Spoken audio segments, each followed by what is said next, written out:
Money is such a thing that everyone from beggar to billionaire wants to get it. It is not just a piece of paper, but it is an addiction in itself. Money is such a language that everyone knows from PhD clerk to illiterate MLA. It is only money that has made the people living in the forests sit in these cloud-touching buildings to vehicles that run faster than the wind. Money is a piece of paper which has no value in itself, but it tells you the value of other things. Now the question is, from where did money get so much power? Let's understand in a little detail. Thousands of years ago, humans used the barter system for transactions. Where to buy one thing, you had to give something else. That is, if someone has rice and needs sugar, then he has to find a person who wants to sell sugar and at the same time needs rice.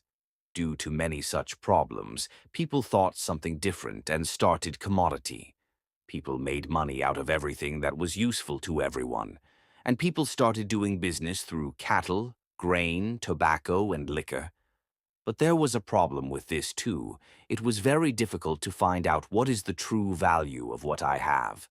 And the commodity used to get spoiled with time. The animals bought used to die and the grains used to rot. Now, man needed something which was universal, and the coins made of gold and silver started. But this two-legged creature had a problem with this too. Along with carrying heavy gold, there was also the fear of theft. So some goldsmiths and other people together found a solution. He said to the people, "You keep your gold with us, we will keep it safe." In return, that goldsmiths would have given a piece of paper in which it was written, "I have kept this much of your gold," which was called IOU, meaning I owe you, by showing which people could take their gold back any time. Everyone liked this idea very much, and people started keeping their gold with them. But then, after some time, the goldsmiths realized that after making this system, almost no one came back to take their gold, and everyone started doing business only through that receipt. Because everyone was convinced, there is a receipt, it means there must be gold too. Now, after understanding this, the goldsmiths got greedy. Now the receipt made by their hands had become money. That's why they started making fake receipts. They didn't even have gold with them.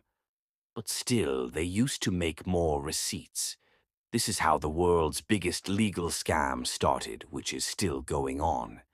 That gold safekeeping shop was the world's first bank, and that receipt was the world's first currency means note. If I ask you how a bank works, then you will say that with the money we deposit in the bank gives loans to others. And by charging some interest on it, the bank earns profit. Simple, right? Now, according to this explanation, the bank operation would be something like this. Like yesterday morning, you went to the bank to deposit 1,000 rupees. You deposited two 500 notes in the bank.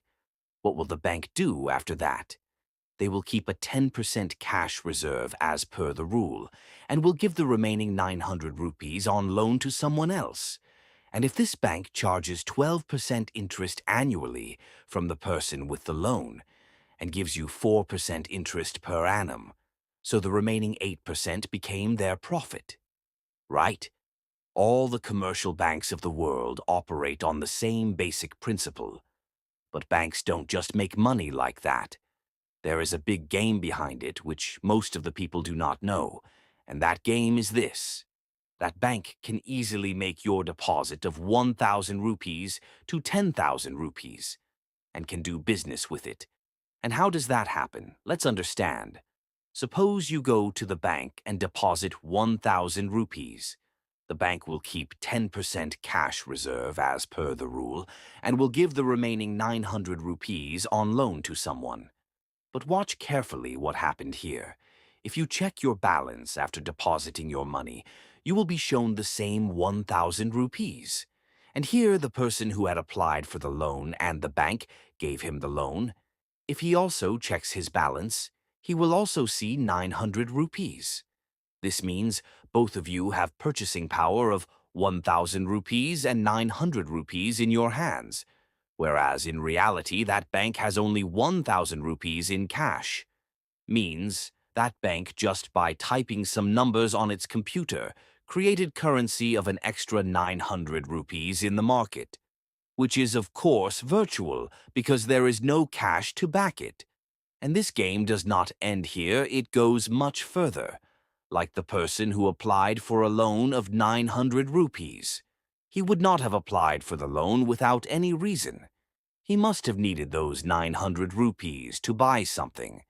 And when he spends the money, this money will simply be transferred from his account and deposited in someone else's account.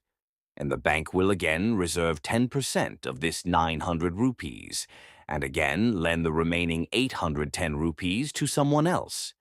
In doing so, a bank simply does business by converting cash deposits of 1,000 rupees into virtual kur